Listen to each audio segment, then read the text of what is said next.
like that it's not, you do things that you would do in a classroom, but it doesn't feel like a classroom. Feet, just so you know.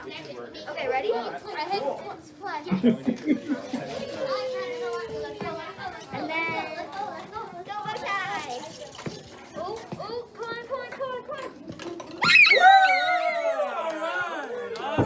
Oh, come on. Awesome. So what is your robot's name? Bowtie. And how did you come up with that name? We just thought it was kind of a funny name, and it kind of suited him. Awesome. And how about the missions? Could you tell me a little bit about the missions? Sometimes we have to do like challenges, like we did a maze, and one time we can make him talk, and sometimes he can do like challenges, like he tries to get out of a box or something like that. What's been your favorite challenge, Annabelle? Kind of like them all because they're all really fun. I like the ones where you have to like escape, when you get to like build something around him and he has to escape from it. And what kind of materials do you use to build things around him? Sometimes cups, like plastic cups. Sometimes like little cardboard boxes. And sometimes we just use like the squares on here and tape. Oh, this grid here. Could you tell me a little bit about this grid?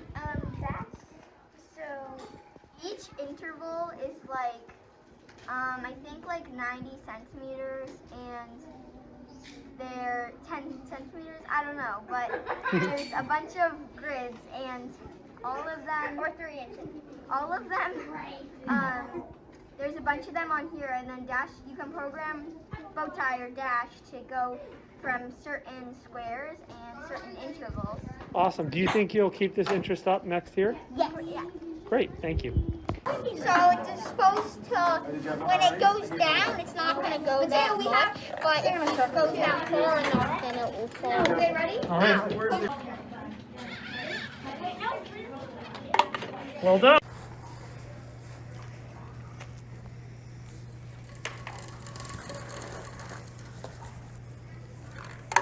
All right, good job. 3 and 5 times. 5 times. Yep. That's our job.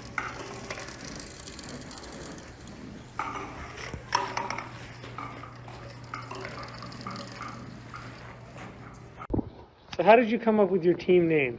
What is your team name? Well, our team name is Carolina, or at least our robot's name is, and our team is actually right now just KA team. KA, got it. Okay. And tell me a little bit about this robot you have here. This robot is a robot that we use programming for. And what can it do, and what do you use to program it? Like what device? We use an iPad to program the robot to move and drag and bring stuff. Okay. And are the challenges hard or easy? How would you describe them? Some of them are hard, some of them are easy. Okay, great. Is there anything you'd like to add that she didn't say? No, not really. Great. Cause the ball. Oh no! Woo! Give me your robot.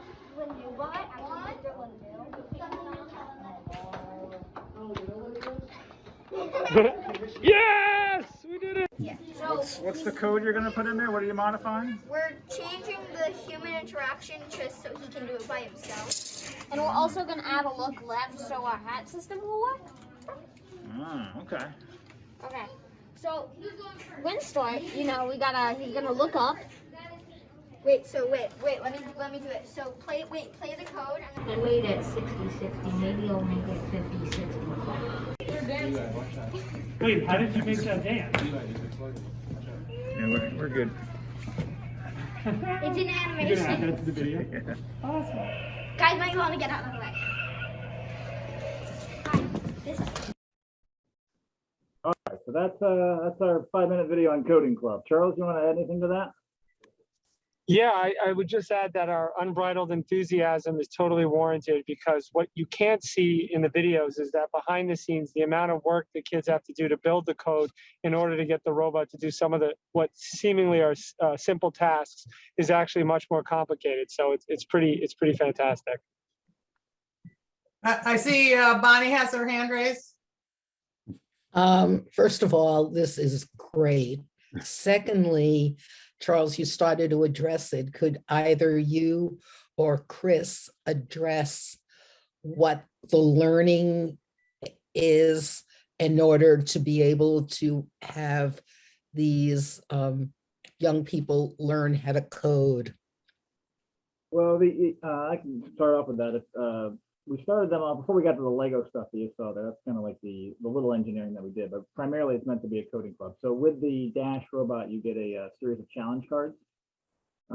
This is Make Wonder is the name of the company. So they give you a series of challenge cards. We would give those out to kids. So the challenges get more and more difficult each time in terms of the basic concepts around.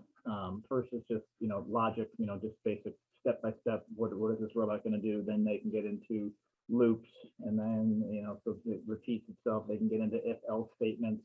There are sensors on the robot that detect an object in front of it, and it will, so it can stop or turn around. Or when they mentioned the box, that was one of the more difficult ones, where the robot had to find its way out of a maze autonomously. So there are since there one of the days they didn't really have Dash move much at all. They had almost like a magic 8-ball. They recorded their voices into the robot, and then they recorded a randomizer. When they asked for the question, it would respond to the sound. It would look at them, and then give back one of the answers that they gave. So is there going to be a snow day tomorrow? All signs point to yes. In their little voice. So there was a variety of different things, but they were learning the progression from step by step to loops to if-else statements and so forth. Yeah, and So Chris is. then my follow-up. Go ahead, Charles. Oh no, I was just going to say, Chris obviously in characteristic form is being humble, but even initially, the way we thought it out before they even started on the iPads, to introduce them to the concept of coding as a language, a new language to learn, we actually did a bunch of cup stacking and cup stuff for our first class. So it actually starts in the real world and then gets to the iPad, then goes back to the real world. Okay, so then my follow-up is, they're doing this during the day. After school club. It's an after Oh, school. it's a code club. And then that takes care of, because I wanted to know the elementary learning outcomes, but they're not doing it in class. I love it. Are you able to service all the students who want to be in? We had to wait, and we'll run a second session. Sorry, Chris, go ahead. No, go ahead, finish up. That's right. And so we're going to run a second session to make sure we catch anybody interested or whose parents will persuade them or coerce them to do it. And Jeffrey? I'm gobsmacked by Chris about your leadership in this area, getting kids excited about engineering and coding. My second grader can't wait to get into this club, and her peers can't wait to. And I really appreciate that you're making an extension of this into the elementary, and you can see how just the look on these kids' faces, it's unbelievable and really exciting. So thank you. I just want to interject an outcome that I'm aware of, because I was in on the early robotics with little kids starting at this age who are now professional coders, running virtual networks, working for self-driving cars. It's incredible. Notice the language that they're using and the power that they feel, and it translates all the way through to careers. So it's really significant, and thank you for keeping the torch going, Chris. You're welcome. It's fun. Yeah. All right. Student spotlight's always fun. Thank you. I don't see any more hands, so we are going to public comment. Is there anyone from the public who would like to have a word? Don't see any hands up at the moment. So I'll move along. Now we get the business manager's report. Is the business manager here? We don't have a report. I didn't see it in the packet. There's no report this time. We did all of our works last time, so we can skip over it. Wonderful. Oh, here comes Dennis. Oh, yay. Okay, I sent him everything again, so good. Thank you. We're going to item 8, which is business with district member towns, and it's an update on the Regional School District Planning Board. And planning board members who want to share something with the rest of the committee, it's your time to speak. I just encourage people, it's now both the 7th and the 9th are the regional planning board meetings via Zoom, and anybody who's hearing this or watching this, go to 8towns.org. It's on the front page, the invite, and it's very important for our district to have as many people as possible hearing the reports that will be presented on the 7th and any recommendations. And do expect a 2-hour to 2.5-hour meeting, so you might want to have snacks available. Anything else? Oh, and it was agreed previously that there will be time for public comment. Oh, yeah. But I think it's also important to acknowledge that there's very dense reports that have already been, printed. And so there's a lot of them that I have honestly said I haven't gotten through all of them. So I think it's really important to read them and see what the conclusions are, and then be prepared to discuss maybe some people's thoughts on them. It's really imperative. I've only been able to read through a couple of them, and I have some pretty significant questions. So I encourage everybody to do the same. They're on the website as well.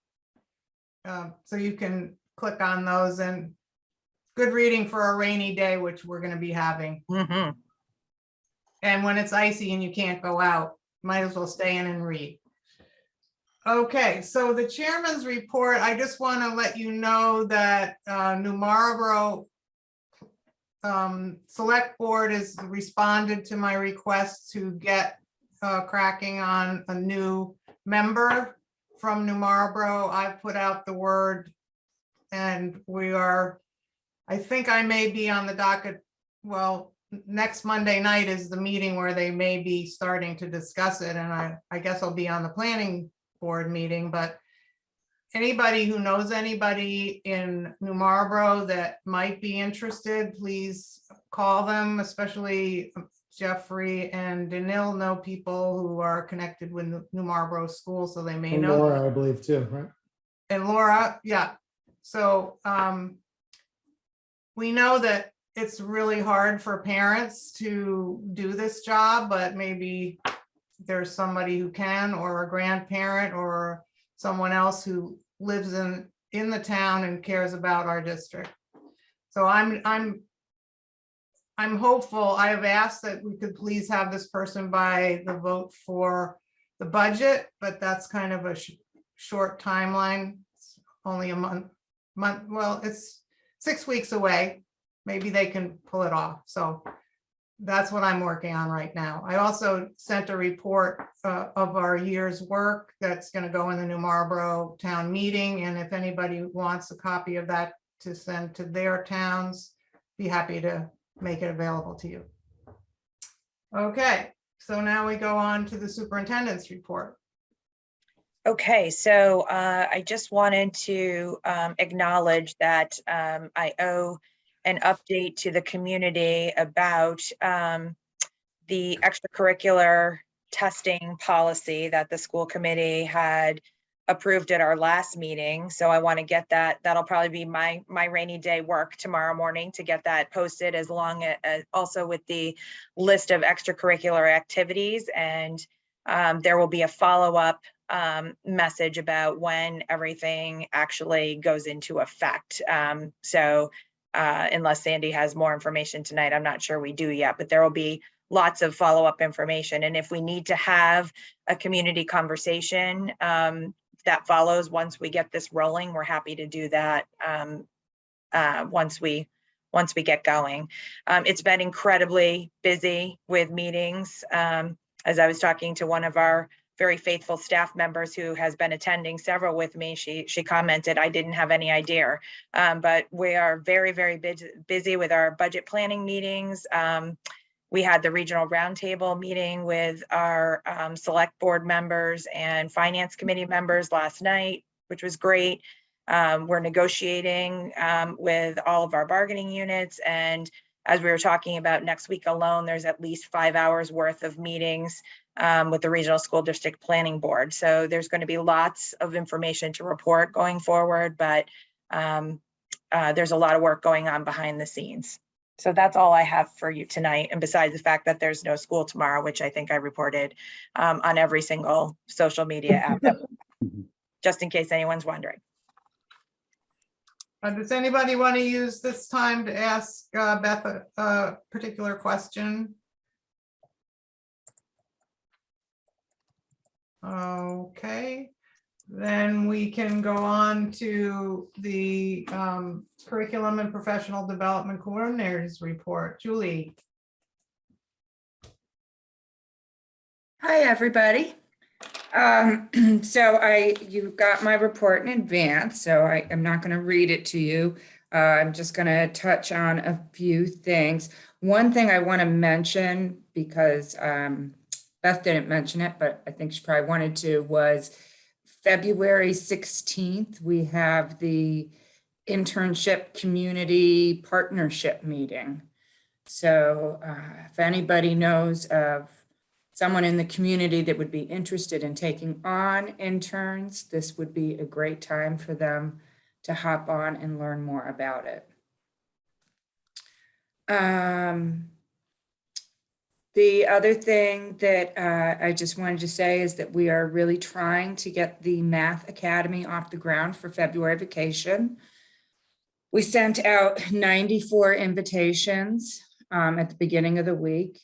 We asked for a quick turnaround RSVP of tomorrow, so that if we don't get people, we can maybe try a second round of invitations.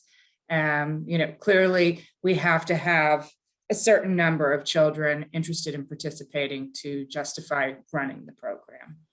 So that is where we are with that program. Bonnie? Question about that. The invitations went directly to the parents, to those 94? Yes. Okay. And then is there any possibility of anyone in the 11th grade taking part? The grant was specifically written for us to address students in 3rd through 10th. Okay. So unfortunately, they won't give us the money if we don't follow their rules. Okay. All right. So that answers that. And what response have you had so far? We've had one positive response from each level. So we have one elementary, one middle, and one high school student. So not one on each grade, one on each level. Okay. All right. Thank you. Fingers crossed for a lot of people to jump on board tomorrow. Jeff? Jeffrey? Hi. 2 questions. First, about the internship and getting the community. Can there be like a digital flyer? I think it would help us kind of say who, what, where, why, when, why were we looking for people? It'd help us to send that out. Oh, you did?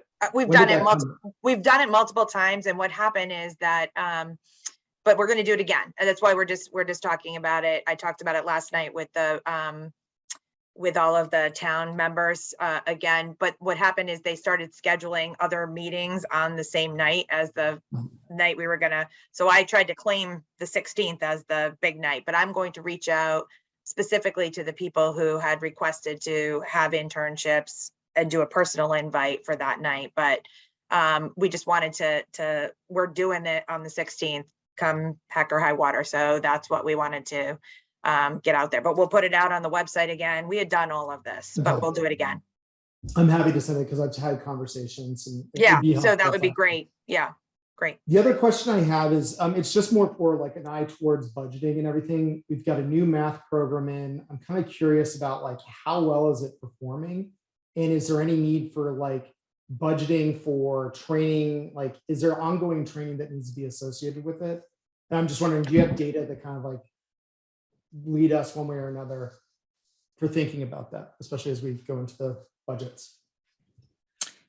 Yes, so I don't have specific data in front of me to share with you, Jeff, but I can tell you that the data was really exciting that we got for the mid-year. So, you know, we do fall benchmark, winter benchmark. So we've just been digging into the winter benchmark and we have seen huge growth across the board, just phenomenal growth. One of the grades that we saw a really big spike was in 6th grade.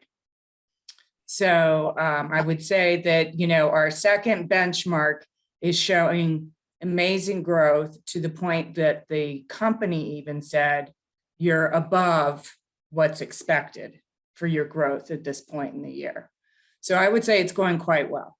As far as budgeting, I'm writing another grant, which I'm expecting we're going to get, that's going to pay for the math program for another year, as well as continue to pay for the professional development that's given specifically to that program.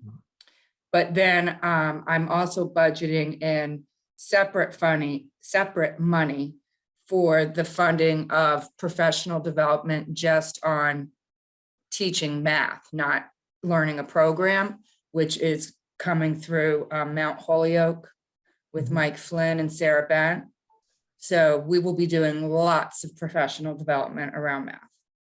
Should we be hearing about the grant award before budget we vote on budget, or is it? No, unfortunately, the grant is due the 25th. So it'll probably come out around budget time. So what we did was we kind of budgeted in just in case. Yeah. But I don't think we're going to need it.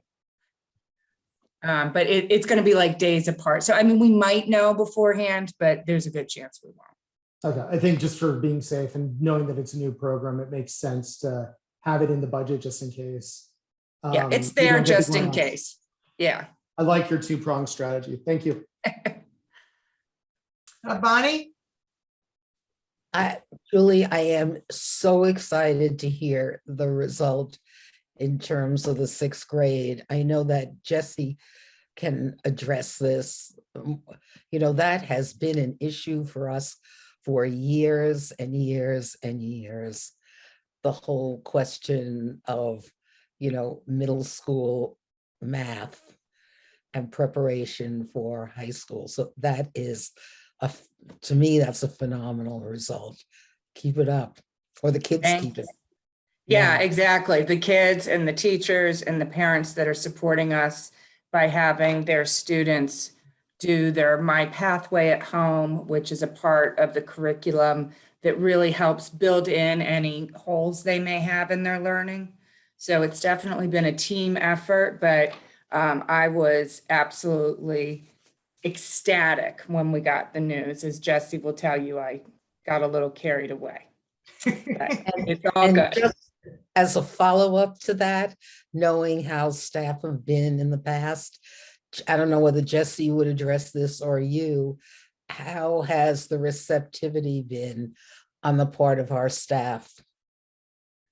Everybody's been very good about participating in the PD and getting feedback and asking me for help if they need help.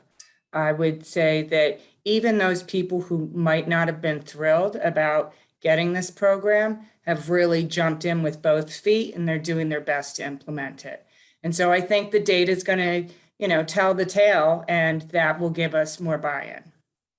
Thank you. I would just, I would add too that they've done a really nice job embracing the group work, the partner work. inquiry-based learning approach that they have with kids sharing information, presenting in front of each other, sharing the different ways they solve problems. So it's been really positive.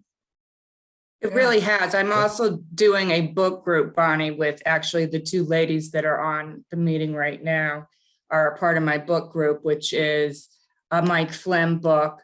And the conversations that this group is having around math and engaging students and having the students really doing all the thinking and the teacher more as the facilitator.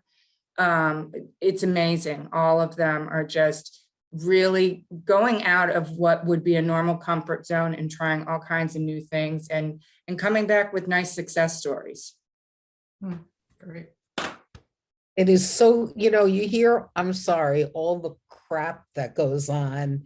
And then when you hear a wonderful story of a turn around like this and a buy-in from the staff and the engagement of the students, this is why we do what we do. So Jesse, Julie, Beth, thank you. Thank you. Don't forget to thank Charles too. And I was going to say, and I can't forget King Charles. Well, I have to say that I'm very glad that She said it, not me. that we're hearing these reports before we're too tired to listen. That's one of the reasons I wanted to put them up front so that we could really appreciate and learn about why we're doing what we're doing. So thank you very much. And Sandy, hi, good evening. We're all ears for you. I'm very excited to be higher up on the agenda. I've been working toward this for years. It's awesome. Thank you. I'm going to go off screen for a minute because I have some things I need to be looking at to talk with you. So I did share a report and I'm going to find that right now. I wanted to talk with you all a little bit about where we're at with our testing program, our at-home testing program. So we had 142 as of this moment staff opt in and about 295 students opt in as of this moment. So last week we sent home the staff tests and they conducted their first test on Sunday. We ended up finding just one positive with that at-home antigen testing, and the student test went home today. So the goal is for them to do their testing on Sunday, and we'll see how that goes. But I feel like it is a solid mitigating strategy for us to be using in addition to our pooled testing. So I only anticipate that the numbers that are opting in is going to grow. I know today we've got about 12 more. So this is happening daily. We've been reaching out to parents, sending these forms home. They're online. So this is good. So I wanted to give you that update. I wanted to talk a little bit about what we were mentioning regarding the new policy with the extracurriculars. I have information we've been gathering from the principals and putting it together through our wonderful support staff and then reaching out to the nurses to get more information. So there are 274 students that are on our list that are participating in the range of activities across the district. So we have that list compiled. I sent it off to the elementary and the secondary nurses. So far, we got back the information from Jeannie, our secondary nurse, about the number of students who are already fully vaccinated, participating in pools, and then who is not. We're working on that at the elementary level, but we should have that soon. And then that will guide us on what our next steps are as far as outreach to families. The good news is at the secondary level, we have a small number who are participating in extracurriculars who are not vaccinated. And many of them are already participating in pools anyway as well. We can post this on the website, and I hadn't even had a chance to share this with Beth yet, but I will run down real quickly the extracurricular activities that we're talking about, just so you can hear it, and then we'll put it on the website because it's a lot. We have K-6 basketball, the K-5 ski program, the garden club, youth wrestling, the grades 3 through 5 coding club, makerspace, grades 2 through 5 art center, grades 8 through 12 wrestling, grades 7 and 8 basketball, cheerleading, girls varsity basketball, JV boys basketball, varsity basketball, Explore Club, grades 6 through 12 Ski Club, and grades 3 through 12 Robotics. So 274 of our students, after you consolidate and get, because some students are participating in more than one activity, we had to make one list so that we could combine and know exactly what we were looking at as we prepare to offer the pool testing. Now, an ambitious goal would be that this starts the week after next. So that would be the week of the 14th. That's the ambitious goal. The solid goal would be that it starts the week after vacation, where we're doing the pool testing on a regular basis. I'm hoping that we can do it the week of the 14th. Again, we're just going to have to reach out to a few families, and we're realizing a few things as we go along, nothing major, but just some questions that we needed to ask, but those are all getting figured out pretty quickly. So I have more to say, but if you want to talk about this. Well, I see that Bonnie has a question. Yes, I do. I didn't hear you mention theater or anything like bands beyond what they do in class. There must not be anything going on outside of school at the moment that wasn't provided to us. Am I right on that, Jackie? We're not doing, I thought we did. I have a play. I have the secondary play on my list. Yeah, there's a musical going on. Anything band and chorus that happens during the day, before school starts in the morning is still connected to the curriculum. The kids still get credit for being part of that. So that's considered part of the school day. But the things we'll add when our kids, okay, the musical, and then our those programs where our kids would participate in statewide positions. You're talking like Western districts and stuff like that? You got it. Yeah. That we would consider part of their academics, part of the regular school day, because they come out of those programs. Like it's connected directly to, high school band or high school chorus or middle school band. All right, but I just want to play devil's advocate here. If those things are happening and our kids are traveling to different places and on buses, etc., should we not, for the protection of everyone, be testing them? I know it's connected academically. It's the fact of bus travel and mixing with students in other schools. I believe when you guys talked about this, you said we weren't going to exclude anybody from their academic school day. I just assumed we were counting this as part of it. But you bring up a good point. I mean, I think you can discuss it. We defined it as, there's a specific definition in both the policy and what I'm putting on the list of extracurriculars. So when I post that tomorrow, you can I'll send it to the whole committee, and then you can propose from there. Okay, thank you. It's just a concern because these kids. It's just making it hard to.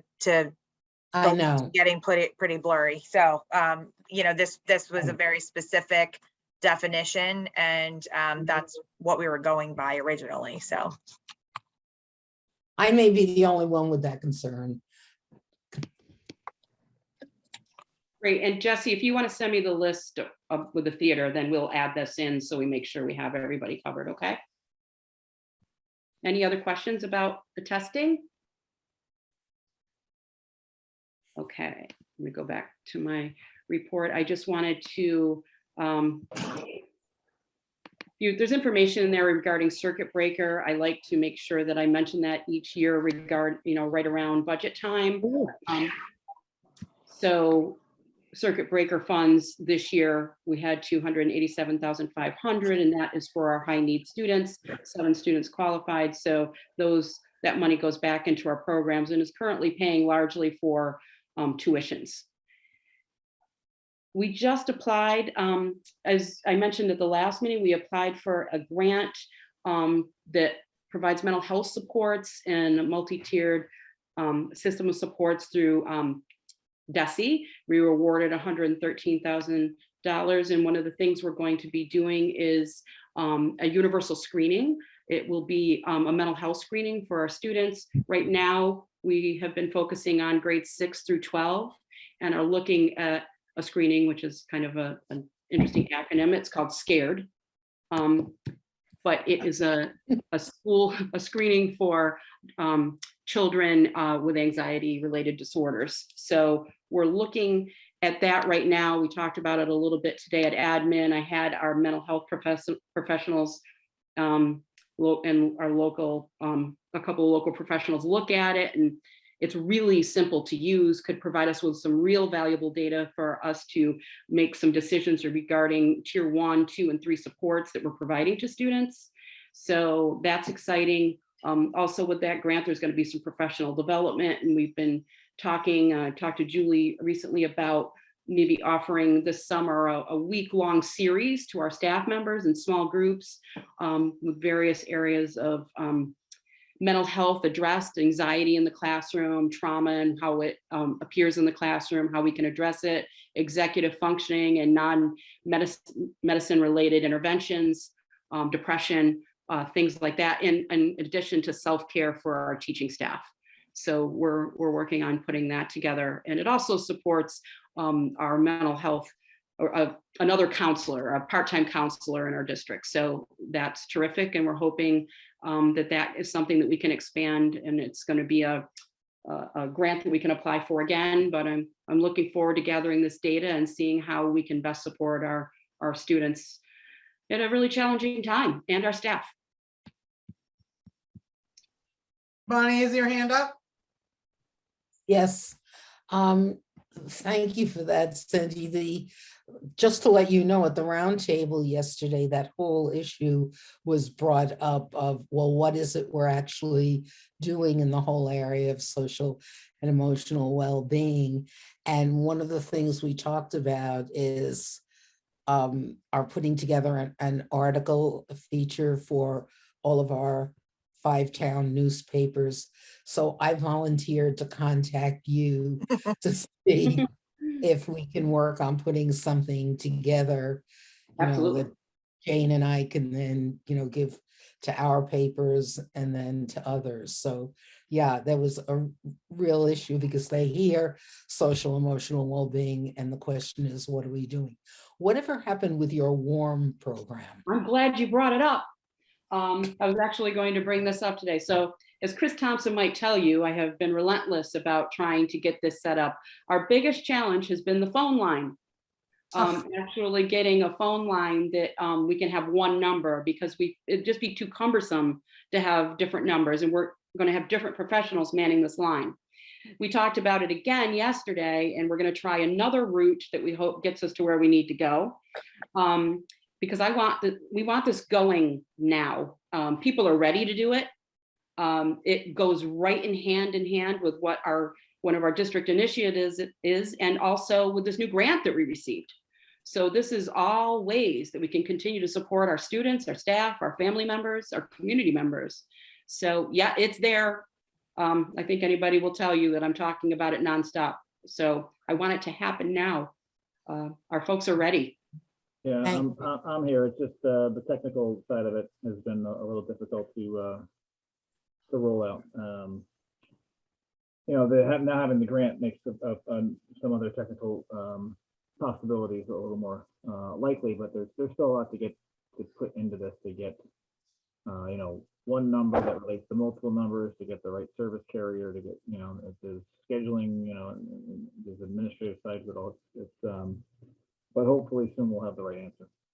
Do any of these phone companies have, I know they have charitable offices, and maybe there's a way we can work through one of their grant making programs, Verizon or others, and get help. Chris and I were just talking about that again yesterday. And there's been so many different avenues we've gone, and we're kind of back to Verizon now. So that's where we're going to pursue, and that's where we're going to try to get some support. So great. Okay, thank you. welcome. One last thing, I won't keep you much longer, but we did just apply for another grant just this week. It's the Rural Efficiencies and Opportunities Grant, and it's to support a much broader, expanded summer program and then after school program for our students. And we're hoping that we'll be able to access those funds, and we're already working together a bit collaboratively with our neighbors, but also with Flying Cloud, with Green Agers, talking a bit with the Boys and Girls Club of the Berkshires and other community supports that we might be able to bring in an expanded program from last year. So we're already looking at 5 weeks, 4 days a week, thinking about this and how we can support it. I'd like to get that posting out for the people that we're going to need to support this even before the February break, so that we can get this kind of nailed down. But either way, it's exciting opportunities, and everybody's really working together to support our kids. So that's what I have. Wow. See what happens when it's not at 8:30? Exactly. I know, no, it's very uplifting, and to hear the fruits of all your labors, and it's to the betterment of all the kids. Thank you. Thank you. And okay, we are now on to new business, back to the superintendent to tell us about what the governor had to say. Yeah, so before I do that, I'm hoping at our next school committee meeting that we will be able to do a report on all the grant funding, because as you can hear, administrators left and right in their free time are writing grants, competitive grants, and being very successful in that, which has brought in quite a bit of money. So I'm hoping to showcase so that the committee can see the work that's being done and the support that we're getting to support our teachers and our students, and for, besides and not relying solely on our towns to provide that. So I think that'll be a very important report. So not as uplifting is the governor's budget. So I'm going to give a quick rundown of that. Now, remember, there's like 42 steps. I'm just kidding. There's really something like 10 steps in the budget process. So the governor's budget came out, and I'm just going to highlight a few areas to talk about tonight. So our Chapter 70 funding, which is the amount that the state thinks that we need to educate each student. And so we received one of 135 out of the 325 districts in the state. 135 of us are held in the $30 per pupil range, based on the formula and a whole bunch of factors. We're in the hold harmless zone, they called it. So we get $30 per pupil, which is an increase of about $20,000. So don't spend that all at once, everyone. So that's our Chapter 70 funding. Chapter 71, which is our regional transportation, this year in FY22, we actually got close to 90% reimbursement, but the governor's budget has come out and it is much closer to a 70 or 75%, somewhere in there. I'm not doing the math exact factor. So that is significantly less than where we're at now.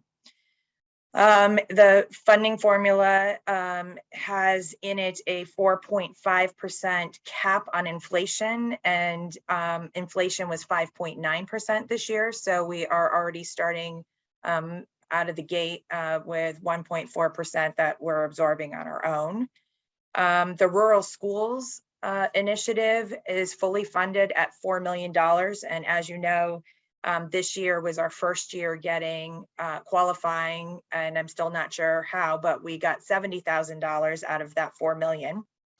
But that is fully funded in the governor's proposal.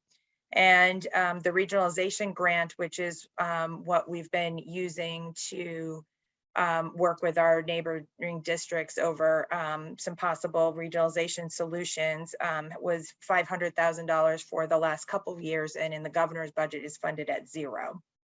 So that is just a very quick rundown of where we are. And this prompted a really exciting discussion with the at the regional roundtable last night about let's get going with some advocacy, writing as a group of towns to our legislators and talking about, you know, fully funding at the appropriate inflationary level, making sure that regional transportation gets much closer than it is, talking about just in general, the importance of funding districts like ours adequately to meet the needs and the costs that are associated with living in a rural area, because we don't have those same services or access to that. So actually, Renee from Sheffield has offered to start drafting a letter, and we're going to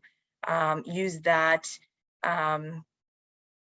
as a basis for all the member towns to consider sending in a letter of advocacy. And I'm hoping that the committee will do the same. So that's where we are right now. There's lots of steps still to come, but I think the earlier we start advocating, the better off we are. Any questions?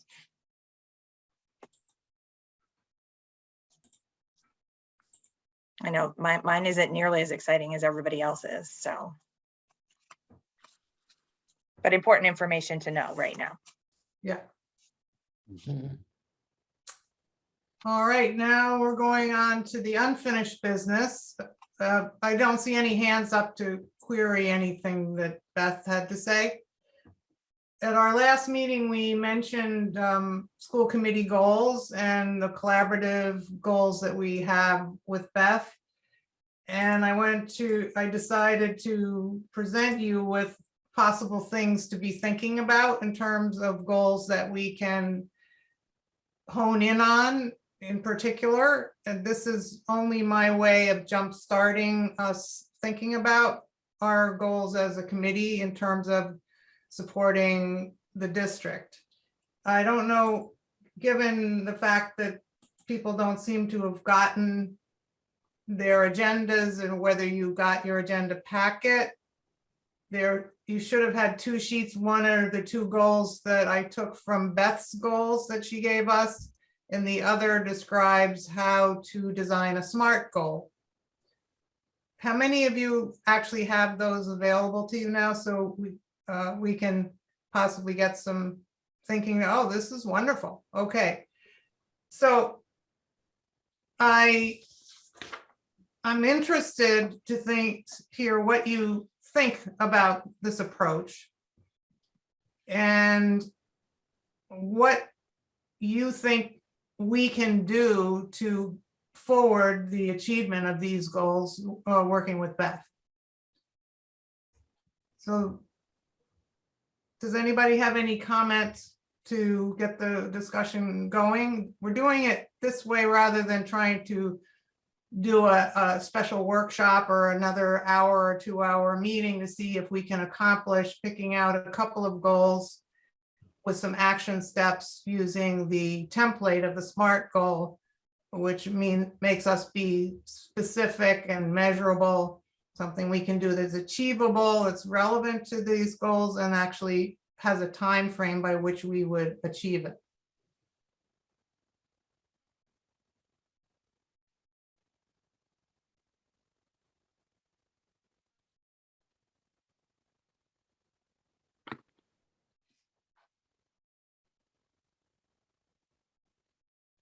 Dennis. Yeah, Jane, I'm a little bit confused, not any more than normally, but I mean, I like the template of the SMART goals. I like the idea of the SMART goals template, because that's kind of a good trigger to start thinking about. Where I get confused is when I look at the other one, the goal 4 and goal 5, which these appear to be like something that have I seen this before in basically the administration's work that they've done in terms of their goals? That's why it looks so familiar. Yeah, and you're exactly right. These are Beth's goals. The highlighted parts are the ones where a collaboration with the school committee is required to achieve that goal. And since we approved the goals, we sort of tacitly agreed that we would do our part. So I'm trying to get specific about what we're actually going to do. Well, I guess what I would suggest is and that's kind of what I thought it was, but you know, I was a little bit unsure there.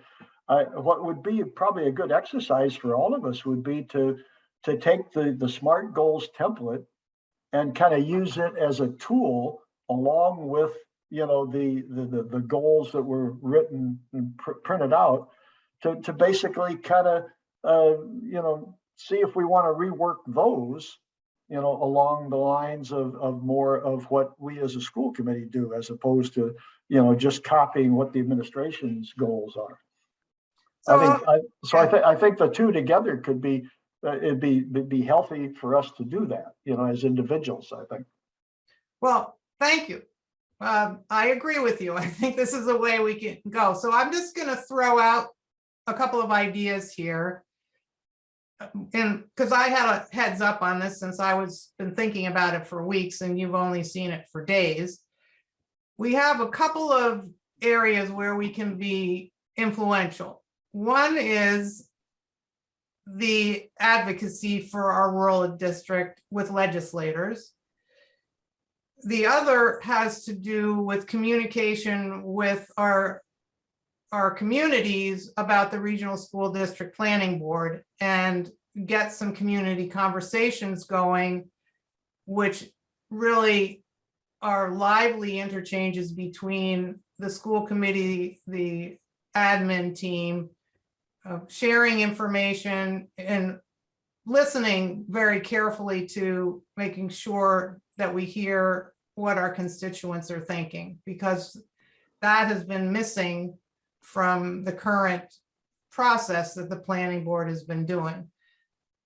So that's the kind of thing, like, do we want to host community conversations?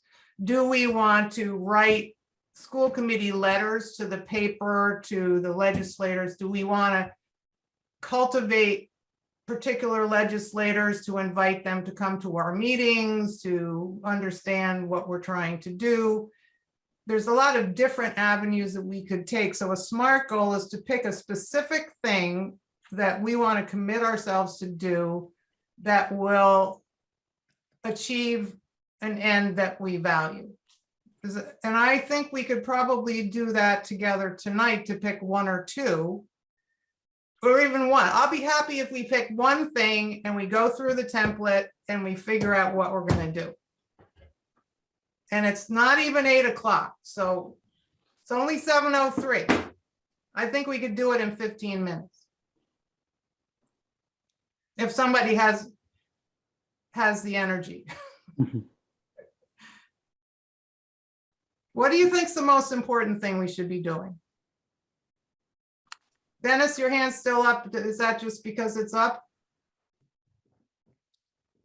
Well, yeah, I didn't take it down, but I guess I'll tell you kind of what my thought process is that probably the biggest contribution we could make to ourselves in this would be to, and I'm not sure how that we have a structure in place to make this happen, is that I think as we start down this road that we're kind of starting down now, would be that we probably ought to take a look at how we are currently organized and whether or not there would be a better way of how we should be organized in terms of, you know, all the various subcommittees and that type of thing. You know, because I think that would be very much in line with what, you know, what you're putting forth here. You know? Yeah. Okay. Good point. Jeff? I think given the urgency of two items, maybe we just focus in on that. One is a reoccurring issue that we constantly, my 4 years on the committee, is that rural representation is not reflected at a state level. It's reflected in funding, it's reflected in representation, and advocacy could be better at that and bringing out awareness even in our communities for that. Alternatively, we have a hard charging effort by a group of people to try to recommend consolidating the two districts. And the question is with my limited experience on that regional school district planning board, it seems like it was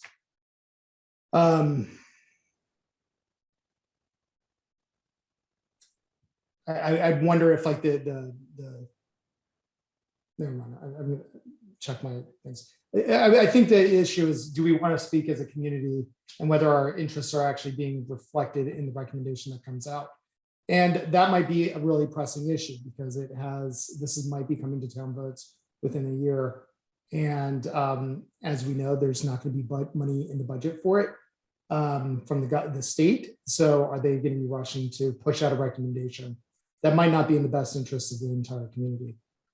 So, I mean, I could see that as well, possibly pushing into that. That is a political conversation.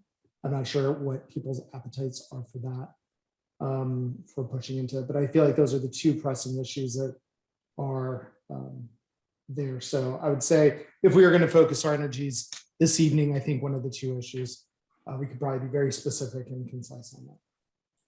Yeah, so that's one of the things about the SMART goal template, is because if we have a goal to raise awareness or make a change on a certain thing, then we have to name particularly what we plan to do. And to Dennis's point, right now, the only subcommittee that we have is our communications and advocacy subcommittee that would be normally assigned to do that kind of work for us, or some groundwork, and they are short-handed because of a retirement of one of our members. So if we were going to think about our current structure, we would need some more volunteers for that subcommittee, or some people willing to jump in to do the work, or create some working groups for each of the goals that are not particular subcommittees because they're for this particular purpose. But say you were going to say the Regional School District Planning Board, what would we do? Would we try to get our communities knowledgeable? Would we try to devote our time to reading the reports very carefully and then having our own approach to arguments? Would we have the superintendent conversations? Would the school committee host their own conversations? Would we be going to, would we agree to go to our select boards and speak, or our finance committees, or how do we get a conversation going with our constituents? So that's what I think we have to be that specific if we want to get anything done. Because if we say we just want to have an impact and we don't have a plan, then we don't get anywhere. And it may be impossible for us to tonight get the plan, but we might be able to commit to what we want to work on.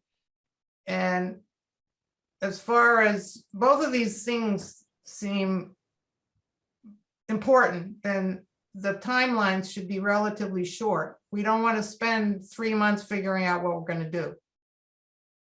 That's in my opinion. We got some great thinkers on our committee. I'm waiting to hear. Bonnie, you're very quiet. What's going on? Oh, good. Laura. I find it very hard actually to have this type of discussion, you know, now sort of off the cuff, and knowing we still have committee reports, and this really requires some real thought. And my sense is, if we were to do one thing, I would want us committed to, as individuals, as a whole, to advocacy. For what? for the district, if, excuse me, I just had a, temperature's dropping. I had to go get something warmer. Okay. And first getting, I don't know if we have a great enough sense of the commitment of everyone to our district. You mean on the committee? Oh, no, not, I'm thinking, are we advocating for something where we might not have staff or community support? You know, we going out there tilting at windmills. Well, okay. Are we Don Quixote and, you know, advocating? And I think if we were to, in a way, to support the superintendent and the administration, I view it as probably the most powerful thing we could do is to be, if there is that sentiment, is to be spending our time helping to support Beth in getting the definition, the new definition, the recent, over the past few years, definition of what Southern Berkshire Regional School District is out into the community, and understanding of why we're so special. And that includes getting out to the realtors and getting it all over the place, and all of us out there in the community. But what's the commitment to that? Okay. So that's why you're getting silence from me, because I think this requires a bit of thinking. Okay, so I hear a third option. Laura? Hey, just generally, I think that our stakeholders I would love to demystify the whole regional school district planning board. I mean, I think they have a nice website up, but I think maybe honing in on some type of like informations, like very informal information session to like just talk about how the discussion is structured to this point might be like helpful in terms of an initial beginning of a discussion with people in our district. Laura, can I ask you a question? Are you meaning that beyond us, that the population in our district is not aware enough of this regional planning board? Is that what you're saying? That's my sense. I mean, I feel that there's information available, but there's some sort of like bridging of a gap that maybe we could help with. I mean, I'm just basing that off of my interactions with parents in my immediate circles. Jim? I agree with you. As Beth said, the report from the planning board is 75 pages long. You know, by the third page, I was starting to doodle on the edges and stuff. I think that while it looks comprehensive, I'm not sure that their research was well done. I'm not sure they picked got a good sample of people. I don't know that the numbers seemed low. I think that if we want the parents of the district to have a clear view of what that's about, I think we need to digest some of that information, and you're right, Laura, have some sort of conversations with the parents about this is what they're saying, and this would be what the implications are, in terms of, busing and, vocational technical education and yada, yada, yada, and I think that that's maybe a task that's, some of us should start plowing through, It's 75 pages. So And I don't know how close that is to being, just accepted. I mean, the article in the paper was they're moving along with this. I mean, what does that mean? Does that mean, the state's going to say, do it now? I don't know what that is. Where the reporter got that idea that this is moving along successfully. So, The reporter got it from the press release that was sent out by the planning board. well, that's kind of, yeah. Yes, it was Not a neutral source.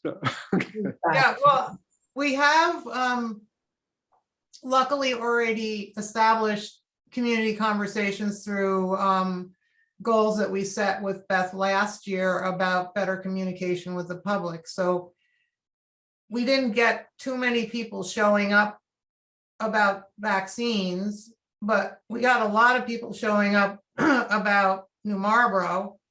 And I think a lot of people do care about their district. So without doing too much extra work, we have one way of getting a conversation going on Zoom. And the old-fashioned way used to be to go to your selectmen's meetings and your finance committee meetings or your PTA meetings or whatever the other smaller groups of people who are getting together anyway to have discussions. And that's time consuming, which is where we get into trouble with people who have no time to do these things. So I think I agree that you don't have to have one SMART goal, Bonnie, because your idea of promoting a clearer image of what our school district actually is at this point, because as we know, there's this legacy of misunderstanding. And that is definitely something that's our job to do something about. And theoretically, we could write some letters to legislators and about the rural funding, but I'd like to get, and I don't want to spread us too thin because then we won't get anywhere. So I wonder, Dennis's hand is up. You're pointing. Is that what you're pointing at? Yes, but I also want to say one thing. Sure, go ahead. I just think at this point, I've had some conversations with faculty and staff, and some of the comments that they were talking about, I think this is common until they feel like it's coming to a head where they have to make a decision or they understand what the direct implication is to them. I don't know how many people are really listening, and they're saying that themselves because there's a lot of information being thrown around, but no one really has time to slow down and take a look at it right now. So that's one thing. But for me, as I've been thinking about this, I really feel like now's the time to go back to why did this all started in the beginning and see if where we are now is a direct reflection of why we started this whole process. Because for me, it started on the budget meeting floor when people were turning down the budget. And again, so far, I have not seen one proposal that is making this less expensive. So what are the real things that we want as the community out of this? Because we're spending an enormous amount of time and money on this initiative. And are we getting what we're hoping for? And do we even remember why we started this? I'm not sure, but I think that would be really important. Because what is it? So how do we, Beth, do you think that a superintendent conversation or a school committee conversation, Zoom would, with that question as the topic, or something like that would be appropriate? I mean, I just want to know, I feel like that was the directive given to me when I was, standing on the town meeting floor, and people were saying, I'm going to vote down the budget for the first time in I don't know how many years. We can't sustain this. Well, where are we now? This does not reflect a way to improve the financial health, in my opinion, at least of our 5 communities in any way. Mhm.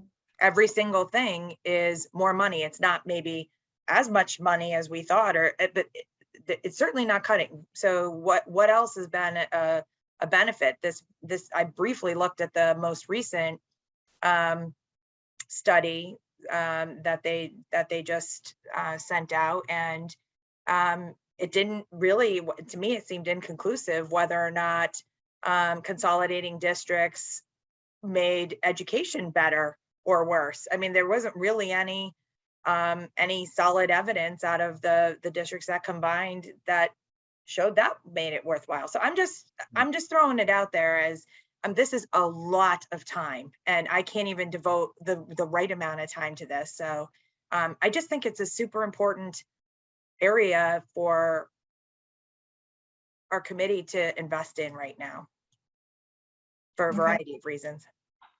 And with Bonnie pointing out that we have committee reports to come, I'm mindful of the time. So let's see what direction we think we want to go with this process. Dennis, your hand is up for a while. Yeah, I can't keep my mouth shut about this whole thing that's been raised about the possibility of consolidation and so forth. And I periodically get very disturbed by the fact that right now we have a fair number of the school committee members that are instead of being focused completely on what we're doing for our district, are involved in that work. And and so far nobody's ever brought forward anything on what the whole thing was sold to the towns for to begin with. I mean, if you think back in time when this thing started a number of years ago now, this was sold on the fact that this is a cheaper way for us to deliver education in over both districts combined, and we've seen no evidence of that at this point in time. And yet we're not focusing on what we're really supposed to be focusing on, which is the betterment of better education within our district. And that I find at times that to be very, very disturbing, to be quite frank. Mhm. And that's about as much as I want to say about it. Thank you, Dennis. And Bonnie, final comment here? Yeah, I mean, I second so much what Dennis said, and also going back to what James said about the data. Garbage in, garbage out. Were all of the results and the reporting with the correct sample? And I'm going to be as blunt, I don't care, this is being recorded. I believe, and maybe this is prejudicing me in my approach, if they had gotten their money from the school building authority to build a new building, none of us would have been engaged in this hours and hours and hours of work and being put in a position, as Dennis to some extent pointed out, that we're having to defend our district rather than being able to be advocates. I don't feel that there is an overall objective approach among the members of the larger group. And I'd rather not bring up some of the incidents that have come up. And a lot of this is futile at this point. And I'd rather be, if we're setting a goal, I'd rather be setting a goal to make sure, going to what Laura has said and other, that our people in our district know what we're about and know why we're special, and that our staff really buys into it. And if they don't, back to my Don Quixote, tilting at windmills. So I find it very hard at this point to really set a goal, but I'd rather be setting, if we do, a goal for us to be doing what we can to support Beth in advocacy of this district. And maybe there are some things we could help with that are not possible for her to do. Only because it would not be the politically right thing to do, whereas we can get our hands dirty on some of it. So that's my last comment of the evening. Well, no, there's still finance coming up. Okay. Jeff, do you have a comment about anything? Yeah, I just think, I think we're starting to get late and kind of pushing towards. We have a time-bound imperative where I do think there needs to be, for lack of a better word, counter-programming to the message that's being picked up in the community about the Regional School District Planning Board. There's going to be a couple meetings coming up next week that are going to be very big. I don't know what the time frame is about when this is maybe going to go to towns and whatnot. Maybe it's worth focusing on some information things to get people aware of what's in the reports, digest it. Maybe if there's alternative findings that we have from our own data that might have been looked over, such as one glaring one saying that we don't have a performance art space for elementary school kids, yet in the report it says it does. We should go through that and just say, look, this may have been hastily done. Maybe it was whatnot. This was the original intent. Right now, we don't see that these are going to be the financial benefits, and have a conversation around those aspects. Welcome people in from the community to do about it. And maybe that's something that's time bound specific that we can look at it. I think we're starting to get, I'm starting to get a little tired. So I don't mean to project my fatigue on you. Yeah, okay. But maybe we just at least say like, this is what we're going to agree to do. And then maybe we can think about it and then resume the finishing of the goal by our next meeting or something, and people can come back with some concrete ideas around it. Is there anybody who wants to make a motion that we schedule a community conversation about the Regional School District Planning Board as a first step? So moved. Second. All right. Any further discussion? That would be. Sorry, Suzanne, minute taker here. Sorry to interrupt you. Sorry, who seconded that? Laura. So this would be a co-chaired, co-hosted by the school committee and Beth. And probably sometime after the meetings next week, for those people who went and didn't know what was happening, and those people who didn't go, so they also don't know. And so that's just additional information. So I'll take a roll call vote on that. We should work on that. And then also,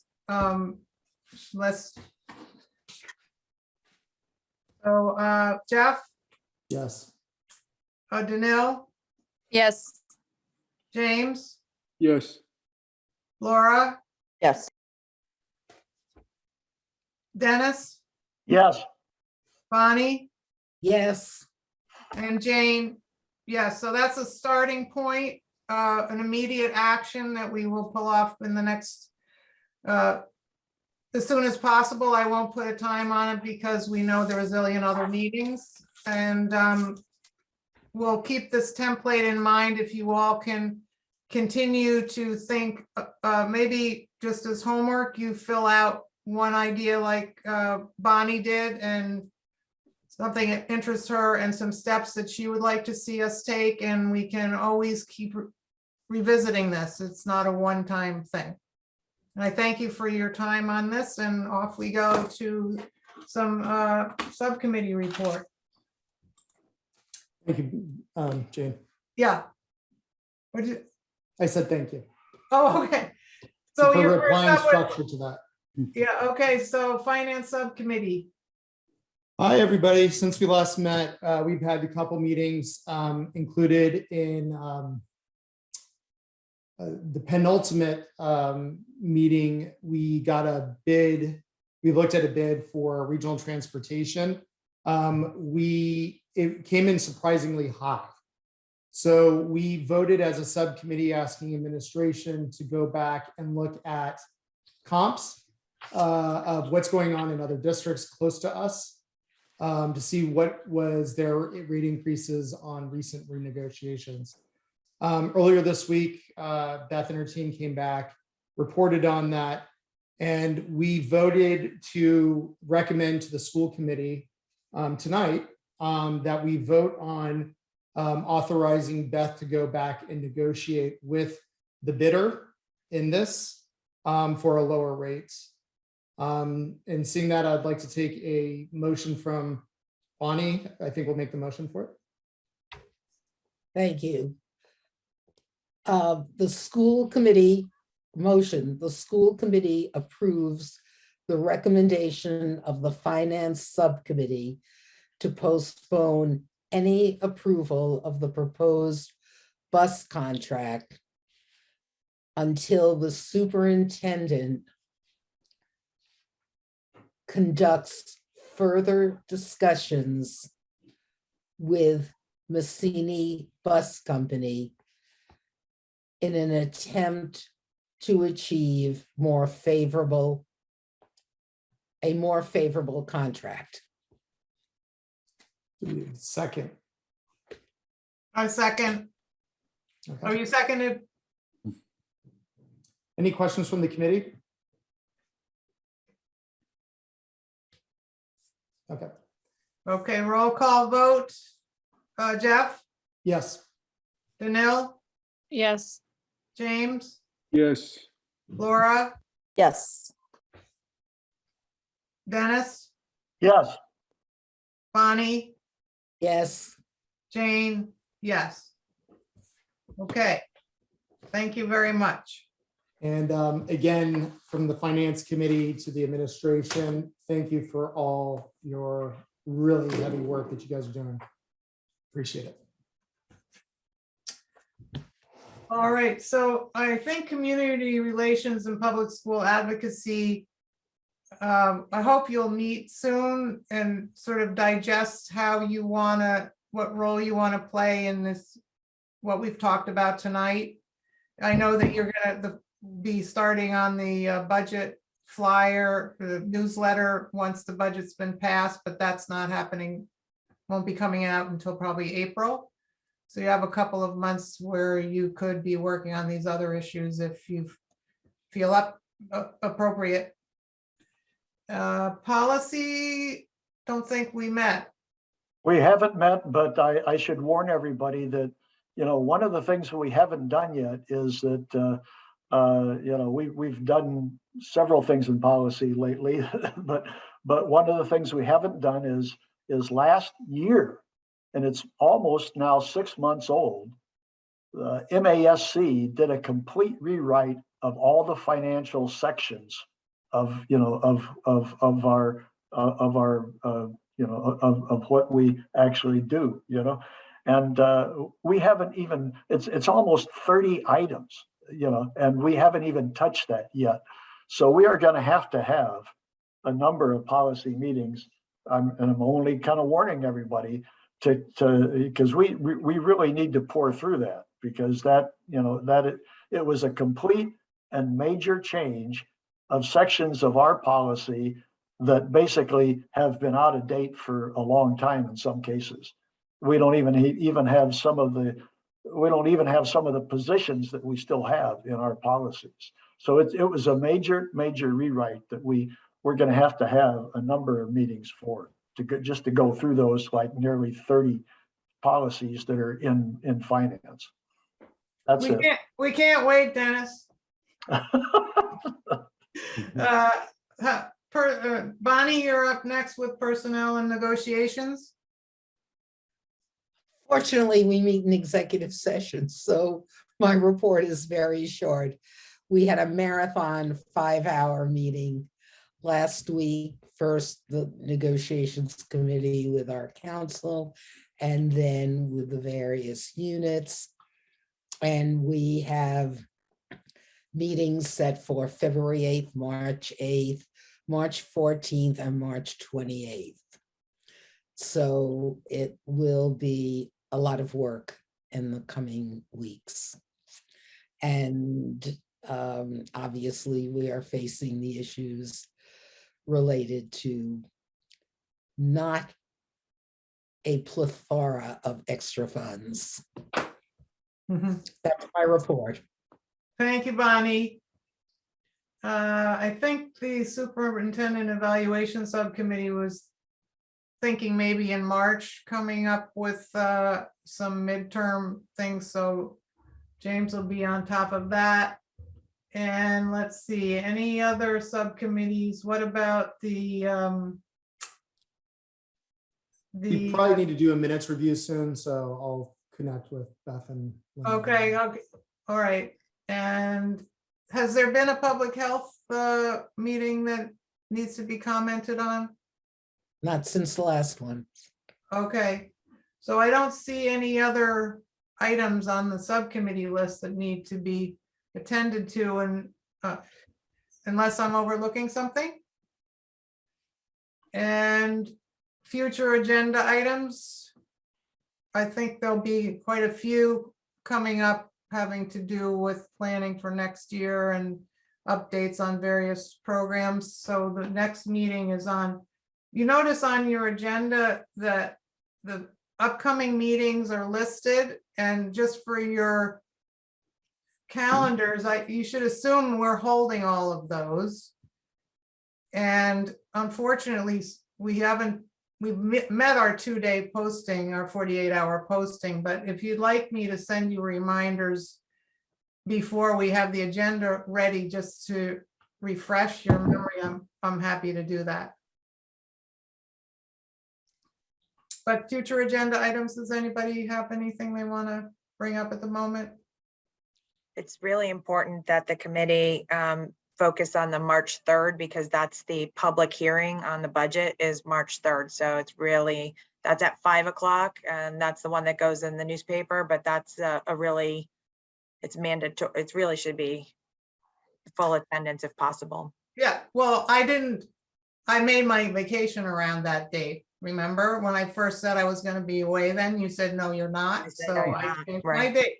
Right. So we take it seriously. All right, so taking a motion to adjourn. So moved. I got it.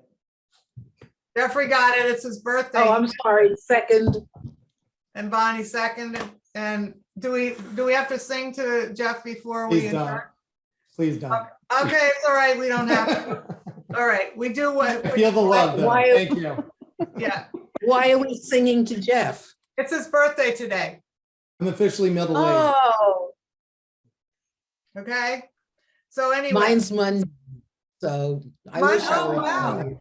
I'll sing for you on Monday. Okay, Jeff. Yes, please. Happy Danelle? birthday. Thank Yes. James. Yes. Laura. Yes. Dennis. Yes. Bonnie. Yes. And Jane. Nice meeting, everybody. Thank you very much. Thank you.